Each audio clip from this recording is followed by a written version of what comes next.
వాటి విధ్వంసం ప్రారంభమవుతుంది. అగాధ సైన్యము భూమిపై దాడి ఎలా ఉంటుంది? సూర్యుడు మసకబారిపోతాడు, పొగ మొత్తం ఆకాశాన్ని మింగేసి ప్రపంచంలో చీకటి ఉంటుంది. సైన్యం ఒకే అలల భూమి మీదకు దూసుకొస్తుంది. ఇది జంతు శబ్దం కాదు, ఇది విజృంభించిన నరక యుద్ధ బృందం.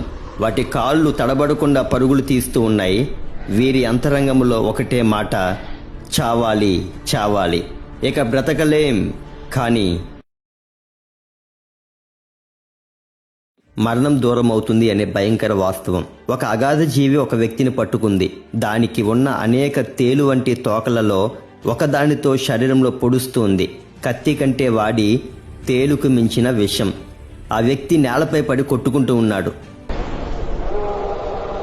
కాళ్ళు బద్దలవుతున్నట్లు, నరాలు ఫైర్ అవుతున్నట్లు, ఛాతీ పగిలిపోతున్నట్లు వాడు కేకలు వేస్తాడు.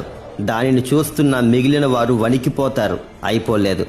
రెండో కొండెంతో మరలా పొడుస్తుంది. మూడో కొండెం, నాలుగో కొండెం ఒక్క రోజులో అనేక సార్లు దాడి చేస్తాయి. చుట్టూ మరికొన్ని దూసుకు వస్తూ ఉన్నాయి. మరణం అతని దగ్గరికి వస్తున్నట్లు అనిపిస్తుంది, కానీ అతడి ముందు ఆగిపోతుంది. అతడిని తాకదు, అతడిని తీసుకుపోదు. ఎందుకో తెలుసా? మరణాన్ని ప్రేమిస్తారు, కానీ అది పారిపోతుంది అని వ్రాయబడింది. ఎందుకు? కామెంట్ చేయండి.